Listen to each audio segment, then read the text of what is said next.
Haleluya, kuduskan tempat ini untuk kami berdoa. Kuduskan hati ini untuk kami menyembah.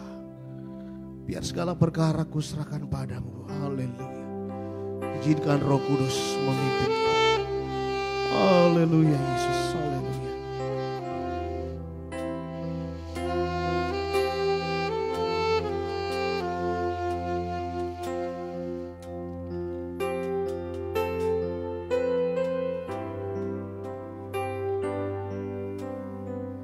Kuduskan tempat ini.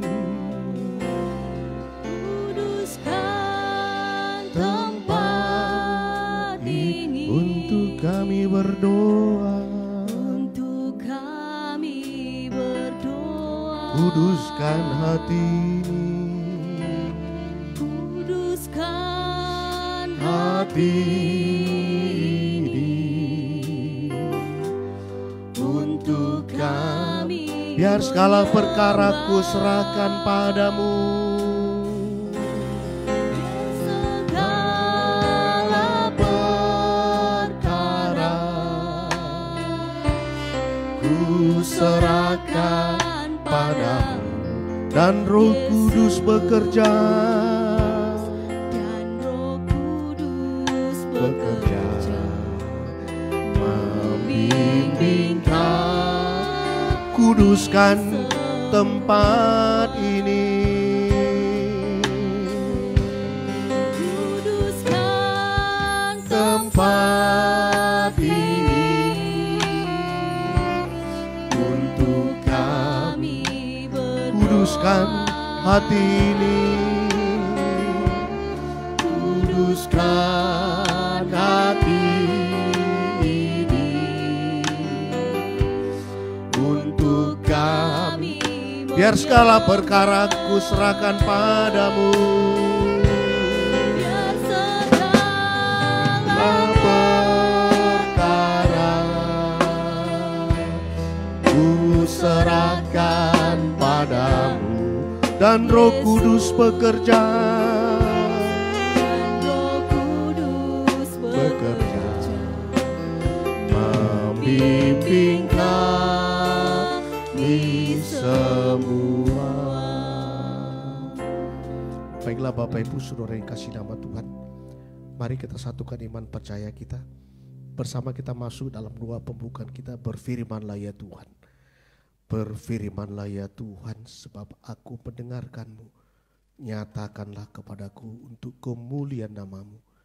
Penuhilah jiwaku dengan kasih karuniamu. Haleluya. Amin. Bapa yang baik, Bapa di sorga, benar Tuhan, Engkau maha besar, maha pengasih, maha kuasa Tuhan. Kami bersyukur Bapa yang baik, jika pada saat ini Tuhan, kami boleh Tuhan hadir di tengah-tengah ibadah kami ini Tuhan. Seluruh jemaat-Mu Tuhan, baik yang hadir di sini dimanapun mereka berada, di rumah, di tempat mereka masing-masing berada Tuhan. Bapa yang baik, kami selalu merindukan kehadiran-Mu Bapa yang baik. Kami selalu merindukan kasih-Mu Tuhan, penyertaan-Mu dalam hidup kami Bapa. Inilah kami Tuhan, jemaat-Mu Bapa yang baik, di tempat kami masing-masing Bapa yang baik. Datang bersatu hati Bapa yang baik, mengucap syukur Bapa yang baik atas penyertaan Tuhan, atas perlindungan Tuhan, pertolongan Tuhan yang menyertai kehidupan kami Tuhan, dari hari-hari kami Tuhan. Terlebih dalam menjalani masa-masa sulit Tuhan, dalam suasana pandemi COVID-19 Tuhan, hingga pada saat ini Bapa. Kami rasakan Tuhan kemurahan-Mu Bapa yang baik. Kami rasakan penyertaan Bapa yang baik, sehingga kami boleh hadir di setiap ibadah Tuhan. Baik pun, biarpun Tuhan melalui online Bapa yang baik, tapi kami percaya Tuhan, hadirat-Mu Tuhan menyertai kami di tempat kami masing-masing Tuhan. Mengarahkan hati kami Tuhan, memanggil hati kami Bapa yang baik, agar kami tidak meninggalkan Engkau ya Bapa yang baik. Bapa yang baik, pada hari ini inilah ibadah kami Tuhan, memperingati kenaikan anak-Mu Tuhan Yesus Kristus yang telah mati dan bangkit Tuhan untuk menyelamatkan kami. Orang-orang percaya Tuhan. Terima kasih Bapa yang baik atas segalanya yang Tuhan berikan kepada kami. Terima kasih Yesus, Engkau telah memenangkan kami dari maut. Engkau telah menyelamatkan kami dari dosa kami, Bapa yang baik. Bapa yang baik, Bapa yang baik. Hari ini kami merayakan Tuhan hari kenaikan anak-Mu Tuhan Yesus Kristus Tuhan. Untuk menyediakan tempat bagi kami Tuhan di sorga Tuhan. Bapa yang baik, agar kami bangkit, agar kami pulih dari kehidupan kami yang lama, Bapa yang baik. Kiranya Engkau senantiasa Tuhan menyertai kami Bapa yang baik. Kiranya Engkau Tuhan yang memimpin kami Allah Bapa di dalam nama Tuhan Yesus Bapa yang baik. Agar di dalam setiap bagian kehidupan kami Bapa yang baik, Engkau menyertai kami. Roh-Mu yang kuduslah Tuhan yang mengurapi kami. Roh-Mu yang kuduslah Tuhan yang sebagai penolong bagi kami, yang mendatangkan sukacita bagi kami, yang menuntun kami, yang membimbing kami Tuhan, agar kami selalu berjalan sesuai dengan Tuhan kehendak-Mu Tuhan, sehingga kami setiap jemaat-Mu Bapa yang baik, Gereja Pentakosta Indonesia Sidang Grogol ini Bapa yang baik, boleh menjadi mendapatkan kehidupan yang kekal di tempat yang sudah Tuhan Yesus Kristus Tuhan sediakan Tuhan di surga Bapa yang baik. Terima kasih Bapa yang baik. Pada hari ini Bapa yang baik, inilah kami Tuhan, kami mengundang hadirat-Mu Bapa, lawatlah kami Bapa yang baik di tempat ini dan juga di tempat di rumah kami masing-masing, di mana jemaat-Mu Tuhan mengikuti ibadah ini Bapa yang baik. Bapa, mari Tuhan, biarlah Engkau Tuhan senantiasa bersama kami Tuhan, pimpin kami Bapa yang baik. Bapa, kami juga berdoa Bapa yang baik, memohon kepada-Mu setiap yang ambil bagian pada hari ini Bapa yang baik, anak-anak-Mu Tuhan, pelayan media sosial Bapa yang baik, pelayan OHP, pelayan musik, sehingga Tuhan dan Tuhan hadir pada saat ini ya Tuhan. Hamba-Mu Bapa Guru Elasibuan yang memimpin kami dalam lagu puji-pujian Bapa, urapi Bapa yang baik. Kuasa Roh Kudus yang memimpin setiap bagian pelayanan mereka, setiap kami yang hadir pada saat ini Bapa yang baik. Bapa, kami juga Tuhan sebentar Tuhan, sebelum kami Tuhan meminta Tuhan urapi dengan kuasa Roh Kudus-Mu pada saat ini Bapa yang baik. Sebelumnya kami mendengarkan doa, kami akan mendengarkan firman-Mu Tuhan yang akan ditaburkan oleh hamba-Mu Bapa Pendeta Rusiburian Bapa yang baik. Urapi hamba-Mu Bapa yang baik, Kau jamat mulut bibir hamba-Mu Bapa yang baik. Berangkatkan hamba-Mu dalam menyampaikan firman-Mu Bapa yang baik. Dan juga Tuhan kami setiap jemaat-Mu yang hadir Bapa yang baik di tempat kami masing-masing pada saat ini Bapa. Engkau buka hati pikiran kami Bapa yang baik, untuk tempat daripada firman-Mu Bapa yang baik. Agar firman-Mu Tuhan, jalan kebenaran yang Tuhan berikan Bapa yang baik, boleh menjadi suluh, boleh menjadi pedoman, boleh menjadi makanan rohani kami dalam menjalani hidup kami Bapa yang baik, sehingga kami Tuhan menjadi orang-orang benar berkenan di hadapan Bapa yang baik. Bapa yang baik, urapi kami Tuhan, berikan kami kemampuan untuk kami boleh mengerti dan memahami firman-Mu Bapa yang baik, dan supaya kami boleh menjadi pelaku-pelaku firman-Mu Bapa yang baik. Terima kasih Bapa yang baik. Bapa, kami serahkan seluruh rangkaian ibadah kami ini Tuhan, lagu puji-pujian penyembahan yang kami persembahkan Bapa yang baik, bahkan Tuhan seluruh persembahan yang kami persembahkan Tuhan kepada-Mu sepanjang ibadah kami ini Bapa, kami serahkan ke dalam tangan Bapa. Biarlah Engkau pimpin kami Tuhan dari awal pertengahan hingga selesai Bapa yang baik. Ampuni kami Tuhan Yesus. Ampuni ke Tuhan. Layakan kami pada malam hari, pada malam pertama Tuhan, pencurahan kuasa Roh Kudus-Mu Bapa yang baik Bapa. Kami mau Tuhan curahan urapan kuasa Roh Kudus Bapa yang baik.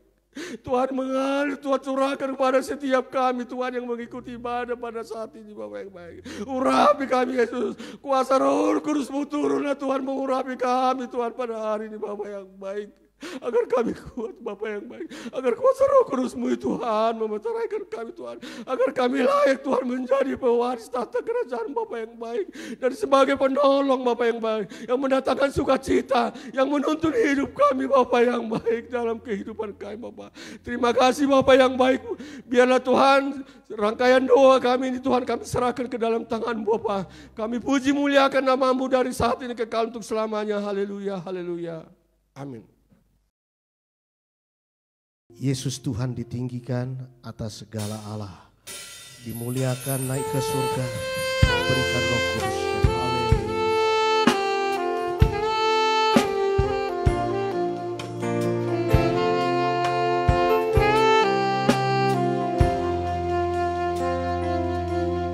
Yesus Tuhan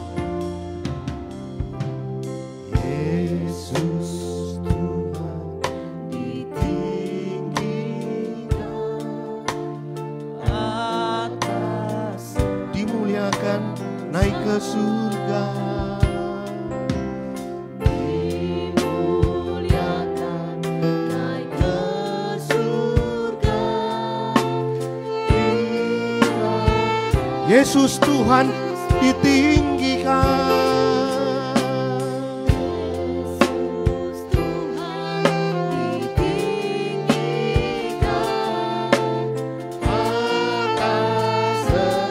Dimuliakan naik ke surga,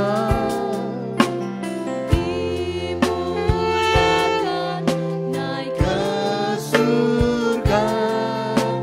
Berikan, datanglah sekarang penuhi kami. Sekarang penuhi kami dengan kuat. Urapi kami sekarang ini, sekarang ini dengan api. Roh Kudus, ini hamba-Mu.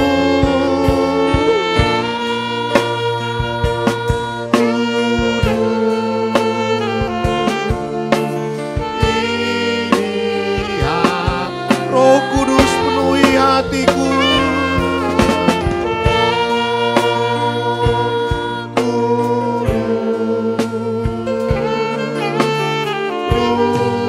Datanglah sekarang penuhi kami.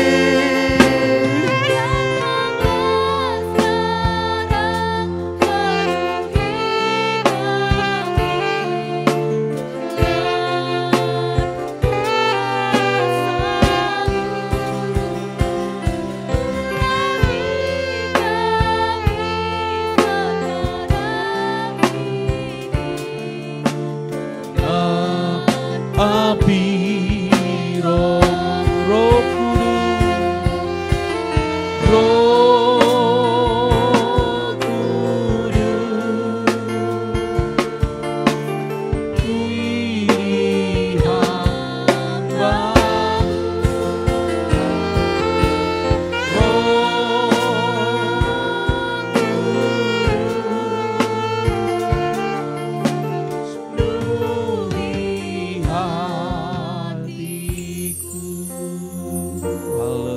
Puji Tuhan.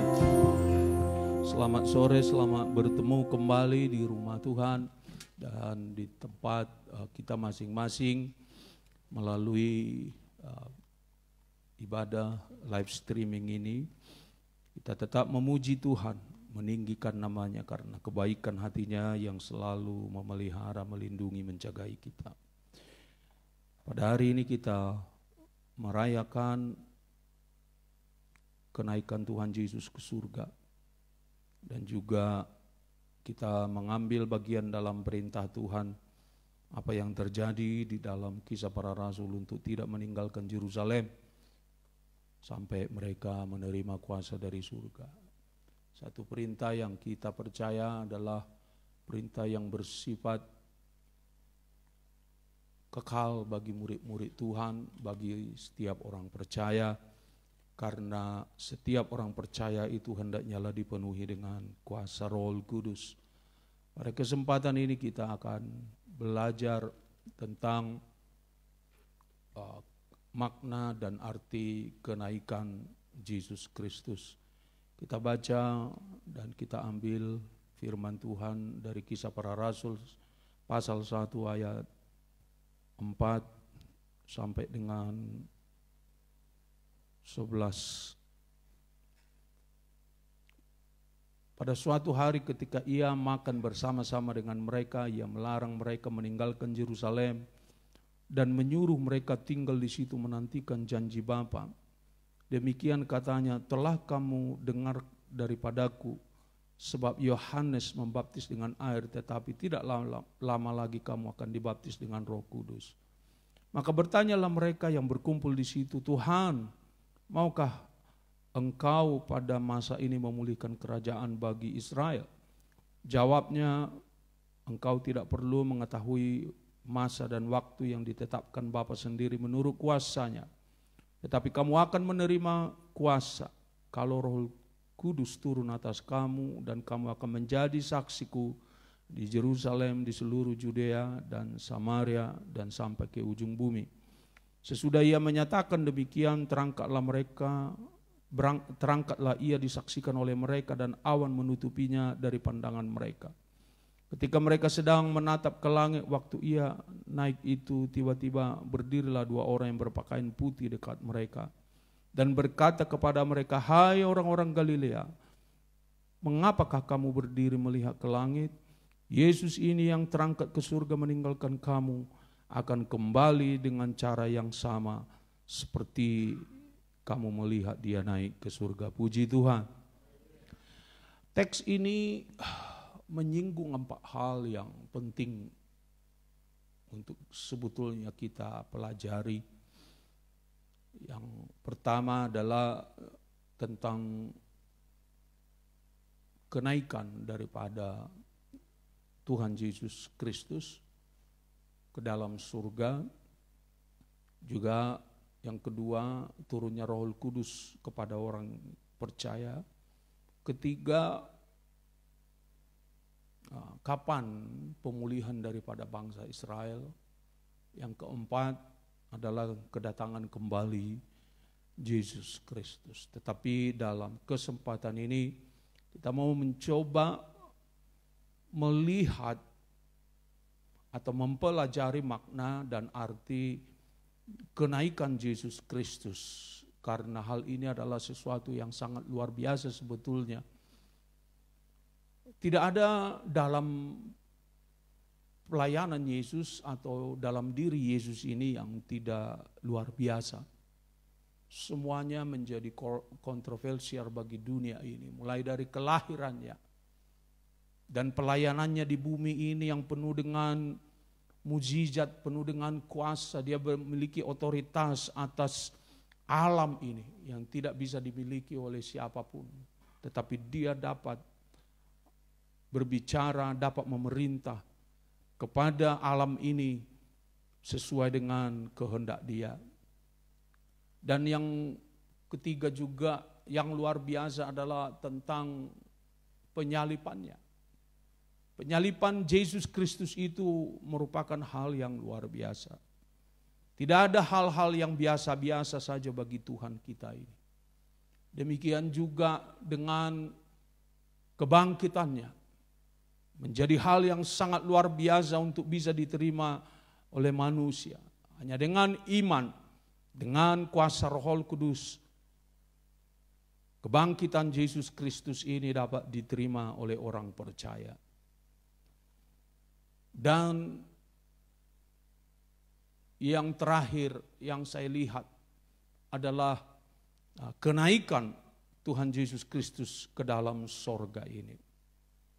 Nah, ini penting bagi kita untuk mempelajari makna dan arti kenaikan Yesus ke dalam sorga yang berkaitan dengan turunnya Roh Kudus.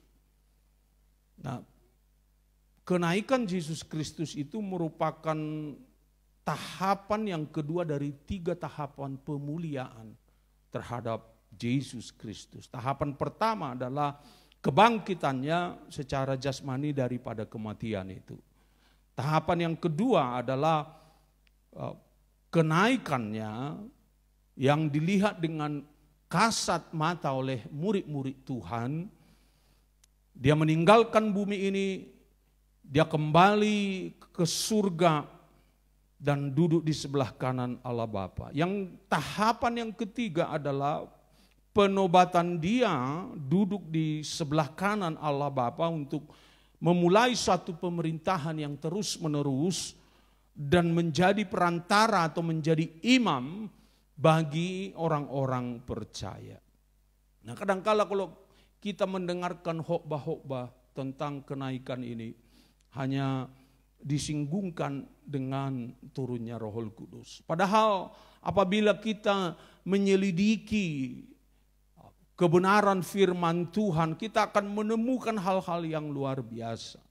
Kita akan menemukan apa yang terjadi setelah dia naik ke dalam sorga itu. Nah saudaraku, kalau kita belajar tahapan itu, maka sesuai dengan Lukas 24 ayat 26 dikatakan, bukankah Mesias harus menderita semua itu supaya masuk dalam kemuliaannya. Artinya setelah dia bangkit, dia dipermuliakan. Bagian kata permuliakan itu merupakan satu proses peninggian, exaltation kepada Yesus Kristus. Dan karena kenaikan bagian dari pemuliaan yang nampak secara visual, secara fisik bagi murid-murid Tuhan, itu menjadi sesuatu yang luar biasa bagi kita. Nah saudaraku yang kekasih dalam nama Tuhan Yesus Kristus, beberapa hal yang dapat menjadi catatan bagi kita tentang kenaikan Yesus Kristus. Pertama adalah kenaikan merupakan bagian dari peninggian terhadap Yesus Kristus. Ya. Di dalam Ibrani 1 ayat 3 dan 4, coba dibuka dulu.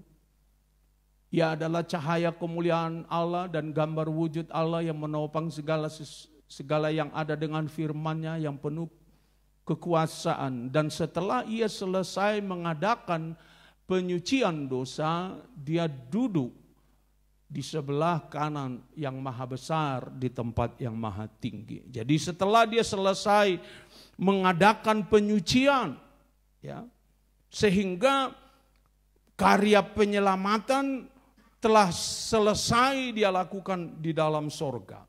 Dan menurut Ibrani 1 ayat 3 ini, dia menerima kuasa dan hormat dengan menobatkan dia atau menempatkan dia di sisi Allah, di sebelah kanan Allah yang maha besar. Bahkan dikatakan di ayat berikutnya, jauh lebih tinggi daripada malaikat-malaikat, sama seperti nama yang dikaruniakan kepadanya, jauh lebih indah daripada nama mereka. Jadi penulis Ibrani ini memberitahukan kepada kita sesungguhnya bahwa dia telah menjadi, ada duduk di sebelah kanan Allah Bapa bagi kita dengan menjadi imam buat kita. Dan ini adalah merupakan pemenuhan terhadap Mazmur 110 ayat 1. Coba kita lihat. 110 ayat 1. Mazmur Daud, demikianlah firman Tuhan kepada Tuanku, duduklah di sebelah kananku sampai kubuat musuh-musuhmu menjadi tumpuan kakimu. Jadi Yesus naik ke dalam sorga memenuhi seluruh nubuatan. Dia duduk sebelah kanan Allah untuk menerima kuasa di bumi dan di surga. Dan dia menjadi imam bagi kita. Ya, dia menjadi imam karena di dalam Mazmur 2 ayat 7, ya, disebut di sini, aku menceritakan tentang ketetapan Tuhan. Ia berkata kepadaku, anakku engkau telah kuperanakkan pada hari ini. Jadi dia juga ditetapkan ya menjadi anak. Artinya sebetulnya menjadi anak di sini bukan menjadi anak dalam arti fisik, tetapi dialah yang sulung dari kehidupan orang percaya. Dan di dalam Mazmur 110 ayat 1 itu, dia menjadi anak yang sulung dan imam menurut peraturan Melkisedek. Hal-hal yang sebetulnya tidak kita dapat lihat kalau kita tidak pelajari Alkitab itu. Jadi ada sesuatu yang dilakukan oleh Tuhan ketika dia naik ke dalam sorga. Karena dialah imam besar yang menjadi, yang melayani di tempat yang kudus, di dalam kemah sejati yang didirikan oleh Tuhan bukan oleh manusia. Coba dibuka Ibrani 8 ayat 1 dan 6 ini. Ibrani 8 ayat 1. Inti segala yang kita bicarakan itu ialah kita mempunyai iman yang demikian, yang duduk di sebelah kanan tahta yang maha besar di surga. Terus, dan yang melayani ibadah di tempat kudus, yaitu di dalam kemah sejati yang didirikan oleh Tuhan dan bukan oleh manusia. Ini jangan dihilangkan dulu. Jadi bayangkan saudaraku, dia naik ke sorga, dia duduk sebelah kanan Allah Bapa, dia menjadi imam besar bagi kita, dan dialah yang membela engkau, dan dialah yang membela saya. Dia melayani menjadi imam. Dia tidak berhenti saudaraku. Dia tetap melayani, hanya saja dia tidak melayani di dalam tempat buatan tangan manusia, tetapi di tempat yang kemah sejati yang didirikan oleh Tuhan, yang didirikan oleh Allah itu sendiri. Dia menjadi imam bagi kita. Kenapa dia menjadi imam di bumi ini? Ayat 4. Ya, dari 3 saja. Sebab setiap imam besar ditetapkan untuk mempersembahkan korban dan persembahan itu, dan persembahan, dan karena itu Yesus perlu mempunyai sesuatu untuk dipersembahkan. Ya, terus sekiranya ia di bumi ini ya sama sekali tidak akan menjadi imam, karena dia di sini, karena di sini telah ada orang-orang yang mempersembahkan persembahan menurut hukum Taurat. Terus pelayanan mereka adalah gambaran dan bayangan dari apa yang di surga, sama seperti yang diberitahukan kepada Musa ketika ia hendak mendirikan kemah. Ingatlah demikian firman-Nya, bahwa engkau membuat semuanya itu menurut contoh yang ditunjukkan kepadamu di atas gunung itu. Jadi kenaikan Tuhan Yesus, ya. Ada satu yang tidak terlihat oleh murid-murid Tuhan ketika dia naik ke dalam sorga. Dia melintasi, ya, segala langit. Dia pergi ke dalam surga untuk melintasi segala langit, sebagaimana disebut di dalam Ibrani 4 ayat 14 dan 16. Karena kita sekarang mempunyai imam besar agung yang telah melintasi semua langit, yaitu Yesus anak Allah. Baiklah kita teguh berpegang pada pengakuan kita. Terus, sebab imam besar yang kita punya bukanlah imam besar yang tidak dapat turut merasakan kelemahan-kelemahan kita.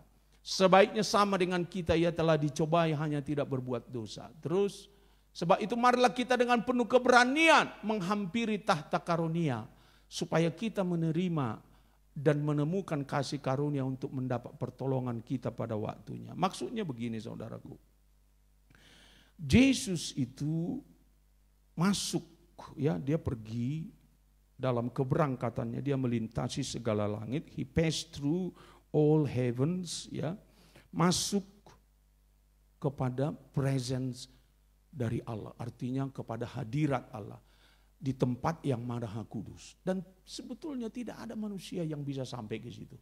Even seluruh malaikat tidak ada yang dapat masuk ke tempat di mana Allah Bapa, di mana Allah itu bertempat tinggal, yaitu di tempat yang maha kudus itu. Tetapi Yesus demi keselamatan manusia itu melintasi semua langit, masuk ke tempat maha kudus untuk membawa darahnya sendiri bagi perdamaian manusia. Ya. Dia dikatakan telah berlabuh, ya, pengharapan kita itu telah dilabuhkan sampai ke belakang tabur. Ya, sampai ke belakang tabir, karena di belakang tabir itu hanya ada tempat yang maha kudus. Dengan kata lain, Yesus membawa kemanusiaan kita yang ada di dalam tubuhnya masuk ke tempat yang maha kudus yang belum pernah sebelumnya terjadi. Saudaraku, luar biasa sebetulnya. Dan ini adalah apa yang dia lakukan dalam kenaikan. Nah, tidak heran sebetulnya ketika Tuhan Yesus mencari atau mereka menunggu Roh Kudus. Hari pertama, hari kedua, hari ketiga sampai ke hari ke-10. Saya dulu bertanya, kenapa ya Tuhan begitu lama, mereka perlu 10 hari agar mereka baru dipenuhi dengan Roh Kudus. Saya selalu secara teologis bertanya, saya tidak menemukan jawaban, saudaraku. Karena ketika Roh Kudus itu turun, sebetulnya ketika Petrus dan Paulus bertemu dengan orang-orang yang sudah percaya tetapi belum dibaptis dengan Roh Kudus, maka ketika mereka menumpangkan tangan, maka mereka pada saat itu juga sudah dibaptis dengan Roh Kudus dan berbahasa roh. Tetapi kenapa mereka harus menunggu? Karena ada satu peristiwa yang harus ditunggu di sini. Yaitu penggenapan daripada pendamaian yang dikerjakan oleh Yesus Kristus itu. Dia harus masuk membawa darahnya sendiri ke tempat yang maha kudus itu. Agar seluruh pengampunan yang telah dia lakukan di kayu salib itu dipercikkan di seluruh tempat yang kudus yang ada di dalam sorga menjadi satu persembahan bagi Allah. Ada proses di situ yang menurut saya menyebabkan orang percaya menunggu 10 hari.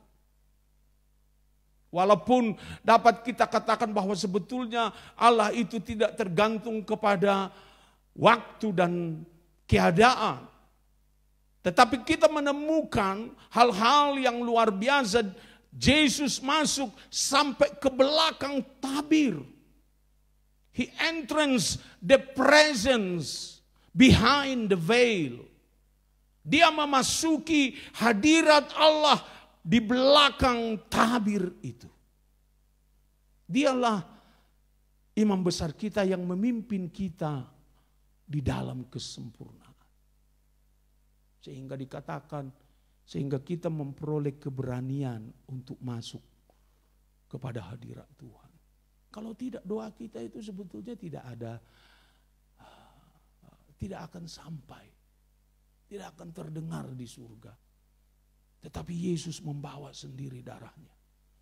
Dia masuk menjadi pemimpin. Dikatakan di situ arkelos.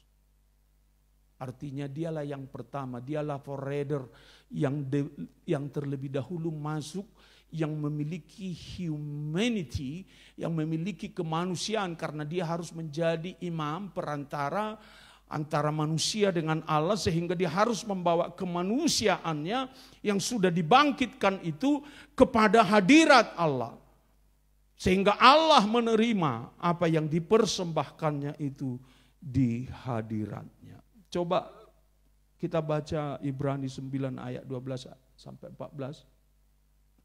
Dan ia telah masuk satu kali untuk selama-lamanya ke dalam tempat yang kudus. Bukan untuk membawa darah domba jantan dan darah anak lembu, tetapi dengan membawa darahnya sendiri.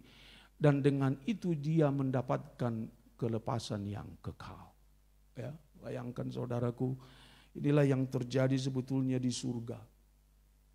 Yang tidak terlihat oleh kasat mata. Kalau saja penulis Ibrani ini dan Petrus dan kisah para rasul tidak menerangkan kepada kita hal-hal yang luar biasa ini. Karena memang seluruh firman itu adalah hanya, atau seluruh hal-hal yang dapat kita ketahui tentang kealahan, tentang surga, tentang hidup Yesus dan keimamatan tentang Yesus ini, hanya dapat kita ketahui sejauh yang diungkapkan oleh firman Allah. Kita bersyukur bahwa kita mengetahui walaupun mereka hanya melihat muridnya, kita hanya melihat muridnya menanti mereka di Yerusalem, tetapi mereka tidak tahu Yesus pergi ke surga membawa darahnya sendiri, masuk ke tempat yang maha kudus dan mempersembahkan darahnya sendiri supaya ada kesempurnaan dalam pengampunan yang dilakukan oleh Yesus Kristus di kayu salib itu. Jadi itulah yang disebut dengan pendamaian. Dialah merupakan korban yang sesungguhnya. Dan ini merupakan suatu realita yang digambarkan oleh Imamat 16 ayat 14 sampai 19 itu.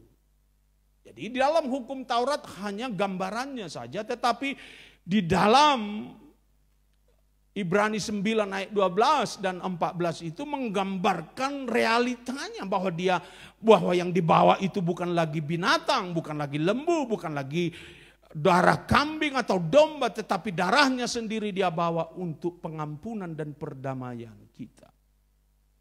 Jadi ibadah Kristen itu menyangkut hal-hal ini sebetulnya. Kita tidak melakukan selebrasi-selebrasi. Ada penyimpangan-penyimpangan dalam ibadah kekristenan itu. Penyimpangannya adalah kita hanya mengkaitkan pujian itu kepada selebrasi saja. Padahal kesempurnaan daripada ibadah kita apabila kita melakukannya seperti yang dikatakan oleh Paulus dalam 1 Timotius 3 ayat 16, dikatakan 1 Timotius 3 ayat 16. Dan sesungguhnya agunglah rahasia ibadah kita. Dia yang telah menyatakan dirinya dalam rupa manusia, dibenarkan dalam roh, yang menampakkan dirinya kepada malaikat-malaikat, diberitakan di antara bangsa-bangsa yang tidak mengenal Allah, yang dipercayai di dalam dunia, diangkat dalam kemuliaan. Jadi ketika kita melakukan ibadah, maka kita melakukan pemuliaan. Bukan manusia yang kita permuliakan, tetapi Allah. Kita mempermuliakan Yesus karena apa yang telah Dia lakukan. Sehingga orang percaya itu memperoleh kesempurnaan dari pengampunan Tuhan. Dan kesempurnaan dari pendamaian dengan Allah. Sehingga kita tidak lagi memandang kepada Tuhan dengan takut karena dosa-dosa kita. Tetapi kita takut karena hormat. Karena kuasa Allah yang bekerja atau yang bermanifestasi di dalam diri Allah itu sendiri. Karena memang Dia adalah Allah yang tidak terhampiri. Jadi Dia juga dinobatkan menjadi penguasa. Ya, jadi Yesus itu bukan saja pertama tadi dikatakan adalah merupakan peninggian. Yang kedua adalah merupakan bagian dari pekerjaan pendamaian di dalam surga dengan membawa darahnya sendiri. Yang ketiga itu adalah sebagai penobatan Dia sebagai penguasa yang duduk di sebelah kanan Allah Bapa. Dalam 1 Petrus 3 ayat 18 dan 22. 1 Petrus 3 ayat 18 22. Ya, kita coba ya.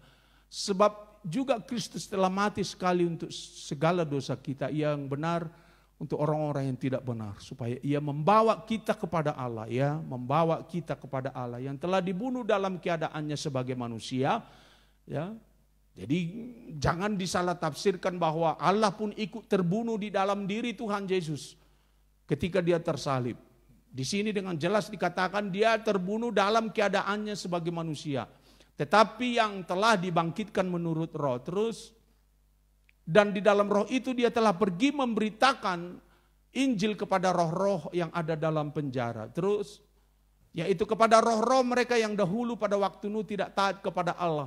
Ketika Allah tetap menanti dengan sabar waktu Nuh sedang mempersiapkan bahteranya, di mana hanya sedikit, yaitu 8 orang yang diselamatkan oleh air bah itu. Terus, juga kamu sekarang diselamatkan oleh kiasannya yaitu baptisan maksudnya bukan untuk membersihkan kenajisan jasmani, melainkan untuk memohon hati nurani yang baik kepada Allah oleh kebangkitan Yesus Kristus. Terus 22, yang duduk di sebelah kanan Allah setelah ia naik ke sorga sesudah segala malaikat, kuasa dan kekuatan ditaklukkan kepada dia.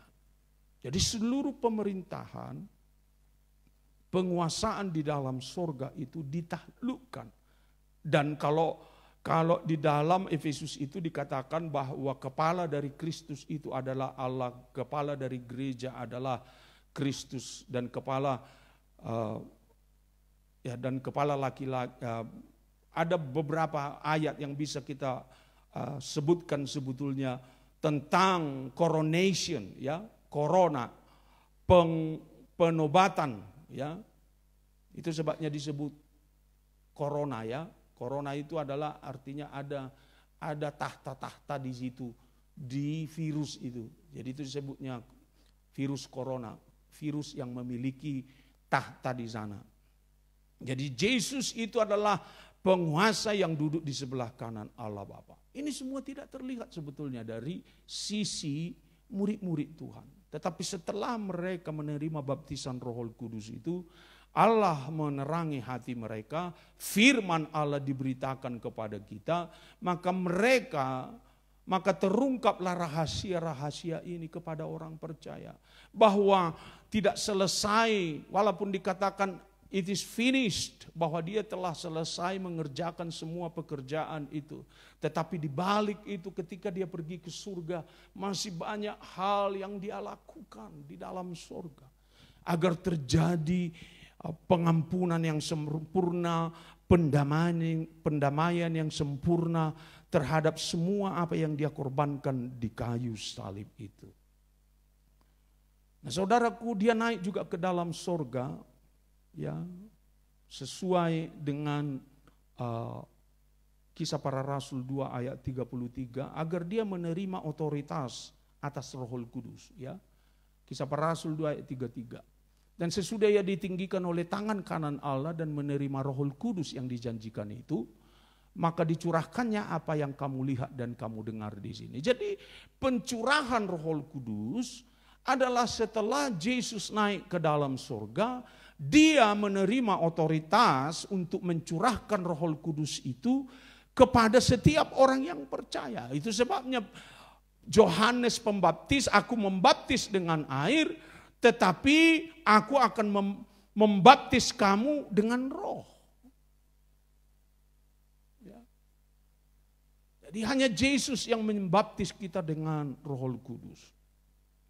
Sehingga saudaraku, ketika kita rangkaikan seluruh kebenaran ini, kita mendapat satu gambaran bahwa tidak ujuk-ujuk begitu saja Tuhan Yesus naik ke sorga dan terus dia memberikan begitu saja Roh Kudus itu kepada kita. Enggak, ada proses yang luar biasa sedang terjadi di surga yang hanya dapat kita ungkapkan jikalau kita membaca Ibrani, Petrus dan Kisah Para Rasul ini dengan teliti.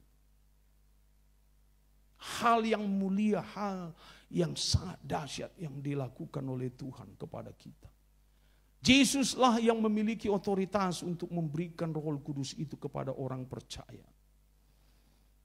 Yang keempat yang saya lihat adalah bahwa dia kembali kepada kemuliaannya. Ya. Dan yang kelima saya lihat dia naik ke surga adalah untuk menyediakan tempat bagi kita. Saudara-saudara yang kekasih dalam nama Yesus. Di awal tadi kita berkata bahwa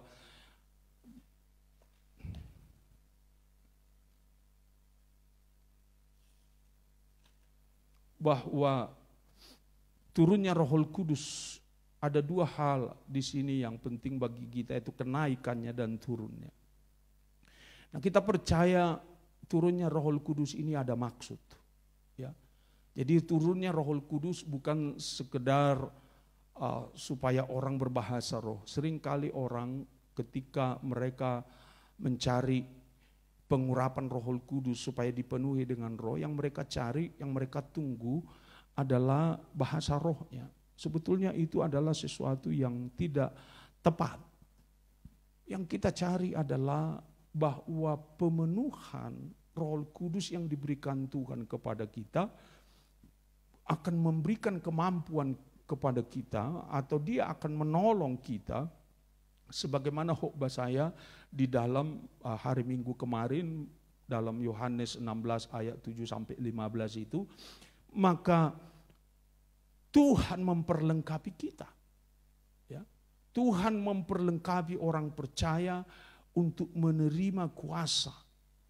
Nah, jadi saudaraku, kita bukan hanya sekedar berkumpul saja mencari pemenuhan Roh Kudus ini. Ada tugas-tugas yang diberikan oleh Tuhan kepada gereja.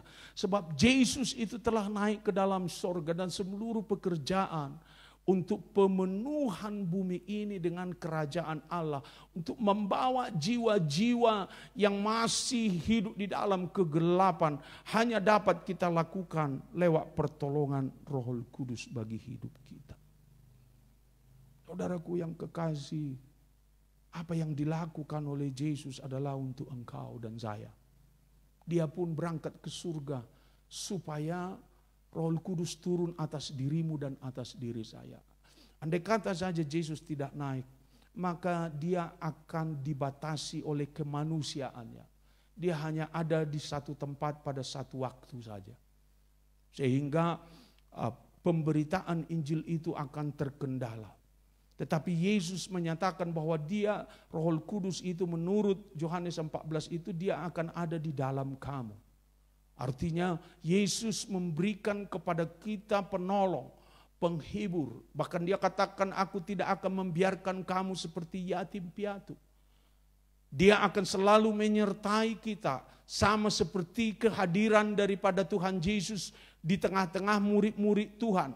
Apapun yang terjadi di tengah-tengah kehidupan murid-murid Tuhan, Tuhan selalu di sana campur tangan. Ketika mereka ada di dalam perahu, dan perahu itu digoncangkan oleh badai, Yesus ada di sana. Demikian juga turunnya Roh Kudus ketika kita menghadapi kendala-kendala dalam memberitakan Injil itu. Ketika kita menghadapi tantangan hidup, ketika kita menghadapi kesulitan hidup sebagai orang percaya, sebagai Kristen, maka Roh Kudus yang diam di dalam kamu akan menolong kamu. Dia akan berbicara, menuntun dan membimbing dan mengajari kita semua. Saudaraku, carilah Roh Kudus itu. 10 malam ini kita akan mencari wajah Tuhan.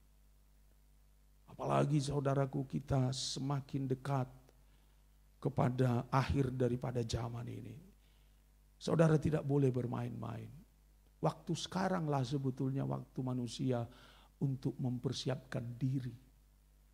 Karena nanti tidak ada lagi kesempatan. Yang ada hanyalah penyesalan. Tetapi jikalau ada Roh padamu, kau akan diajar, dididik oleh Tuhan. Kau akan selalu dibangunkan, kau akan selalu memiliki pelita yang selalu menyala dalam hidupmu. Walaupun dunia ini gonjang-ganjing, walaupun apapun yang terjadi kepada dunia ini, engkau akan tetap hidup dalam ketenangan bersama dengan Tuhan. Karena Roh Kudus akan memberikan kepadamu ketenangan. Jangan takut, aku ada bersama dengan kamu. Saudaraku, kita tidak bisa hidup penuh dengan ketakutan seperti orang lain. Kita harus hidup di dalam ketenangan. Itu sebabnya Paulus berkata, hendaknyalah kamu tenang supaya kamu dapat berdoa. Kita perlu tenang dalam hidup ini, menghadapi apapun. Karena kalau kita kalap, kalau kita khawatir, kalau kita takut, maka sebetulnya seluruh doa yang kita sampaikan itu menjadi bukti bahwa iman tidak ada di sana. Yang ada hanya ketakutan saja. Tetapi ketika engkau dalam ketenangan, kau berbicara, kau percaya, kau mengingat siapa Tuhanmu, kau meminta dengan sungguh-sungguh penuh dengan permohonan kepada Allah, Tuhan tolong kami yang ada, yang mengalami problema, yang mengalami kesulitan hidup, ulurkan tanganmu. Karena kami menghadapi kendala dalam mendirikan gerejamu, kami menghadapi kendala dalam memberitakan Injil itu, manusia semakin mengeraskan hatinya. Dunia ini secara budaya telah menutup pintu kepada pertobatan-pertobatan. Karena manusia ini telah membuat tidak ada kebenaran yang absolut. Yang ada hanyalah kebenaran relatif. Hanya Roh Kudus yang dapat menolong kita. Saudaraku yang kekasih dalam nama Yesus. Mulai daripada malam hari ini. Saudara sudah tahu apa arti kenaikan Tuhan Yesus.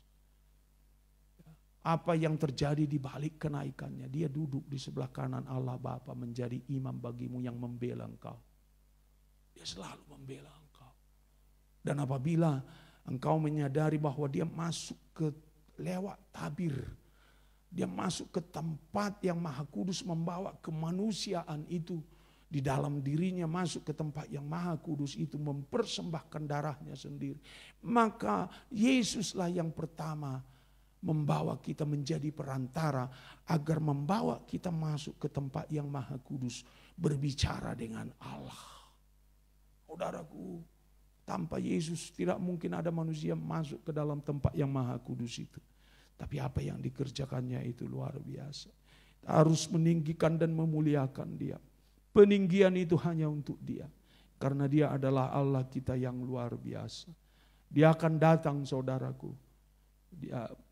Firman Tuhan pernah mengajarkan kepada kita. Ada 10 wanita, 5 yang bodoh, 5 yang bijaksana. Yang bijaksana itu memiliki pelita dan memiliki minyak. Yang bodoh itu memiliki pelita, tidak memiliki minyak. Saudaraku yang kekasih. Itu adalah gambaran gereja di akhir zaman. Bahwa akan ada banyak gereja, saudaraku. Sebagian besar gereja hanya membuat firman itu menjadi kesadaran-kesadaran intelektualitas. Banyak orang sadar bertobat secara intelektualitas. Tetapi secara batin, rohnya, hatinya tidak pernah berubah. Padahal perubahan itu harus datang dari hati kita. Sebab sumber segala kehidupan dan sumber segala dosa adalah di hati kita. Hanya Roh Kudus yang bisa mengubah kita secara sempurna. Dan kita biarlah dipenuhi oleh Tuhan dengan Roh Kudusnya. Supaya dalam penantian kita akan Roh Kudus ini saudara dipenuhi. Kau akan melihat kuasa itu datang kepadamu. Ketika engkau berkata kepada Tuhan, Tuhan engkau adalah juru selamatku. Janjimu yang aku pegang. Kalaupun ada dosa di dalam hidup kita, kita meminta pengampunan kepada Tuhan.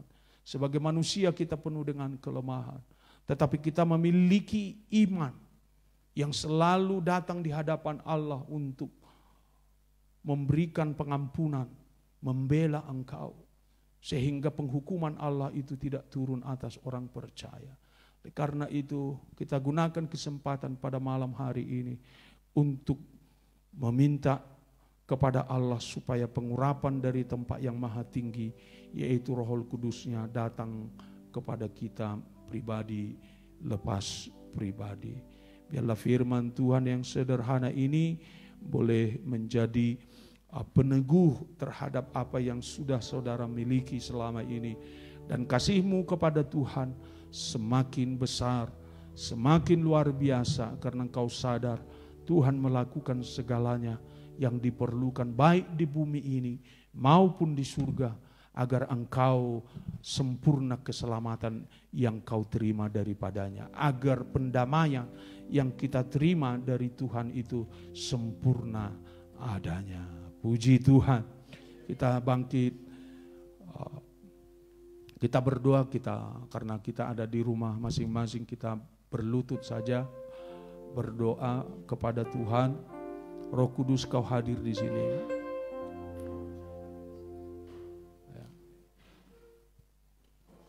Kita berlutut saja kepada Tuhan.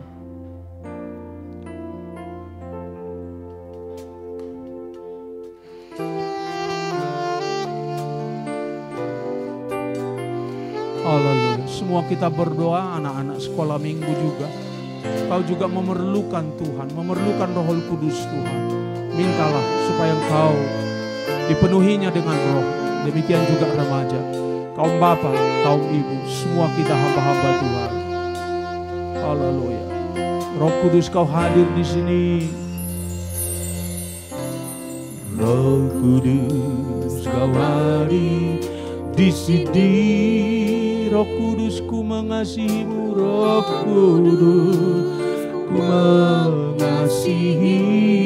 Kau lembut, kau manis, kau lembut, kau manis. Kaulah penghiburku, penolongku, diutus. Roh Kudus kau hadir di sini.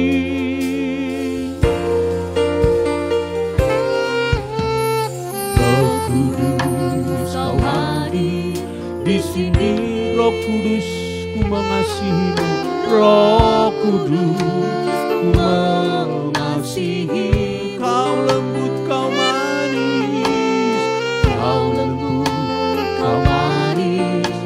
Kaulah penghiburku, penolongku, diutus Bapa. Ku buka hati, ku buka hati untuk Roh-Mu Tuhan. Ku buka hati menyembah-Mu, ku buka hati menyembah-Mu Yesus. Jamalah kami, jamalah, penuhi kami, penuhi kami dengan kuasa Allah. Ku buka hati, saudara boleh berdoa.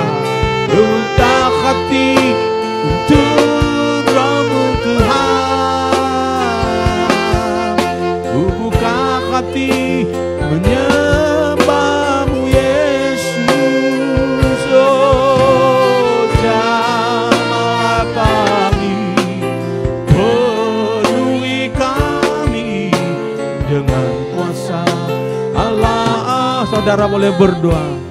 Roh Kudus kau hadir di sini. Singer saja bersama dengan saya. Roh Kudus kau hadir di sini. Roh Kudus, Roh Kudus ku mengasihi. Kau lembut, kau manis, kau lembut, kau manis. Kaulah penolongku, penolongku, diutus Bapa. Ku buka hati, ku buka hati untuk Roh-Mu Tuhan. Ku buka hati menyembah-Mu Yesus. Jamalah kami, jamalah kami, penuhi kami dengan kuasa Allah.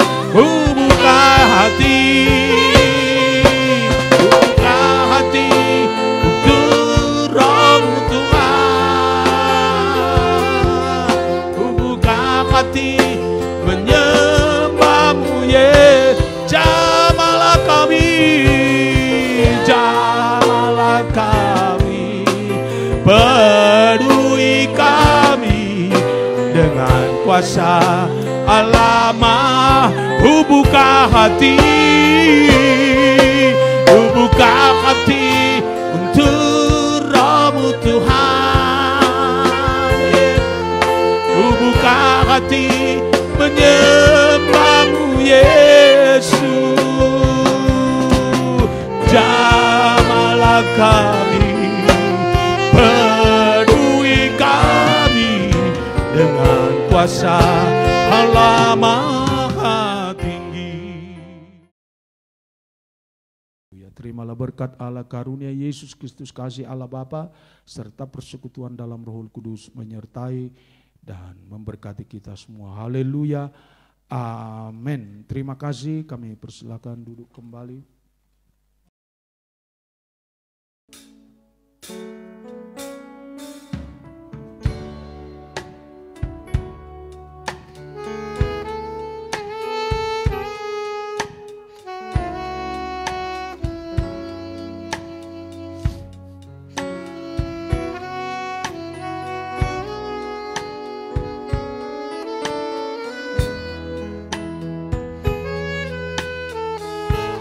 Peganglah tanganku Roh Kudus,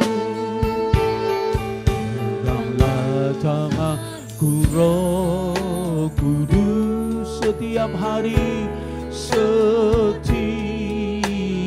hari, ku tak dapat jalan sendiri, ku tak dapat jalan sendiri tanpa Roh-Mu, tanpa Roh-Mu. Bawalah diriku kepada, bawalah diriku kepada jalan kebenaran, jalan kebenaran, agar ku tidak tersesat, agar ku tidak tersesat, mengikuti jalan-Mu, mengikuti jalan. Kudus, kudus Tuhan, kudus, kudus Tuhan, kudus nama-Mu, kudus nama-Mu. Ku beri syukur dalam simponi, ku beri syukur dalam simponi indah, simponi indah, ajaib-ajaib Tuhan, ajaib Tuhan, ajaib nama-Mu, ajaib nama-Mu, yang nama yang beri menang, nama yang beri menang, Yesus namanya, Yesus namanya. Puji Tuhan, haleluya. Tuhan Yesus memberkati kita. Puji Tuhan.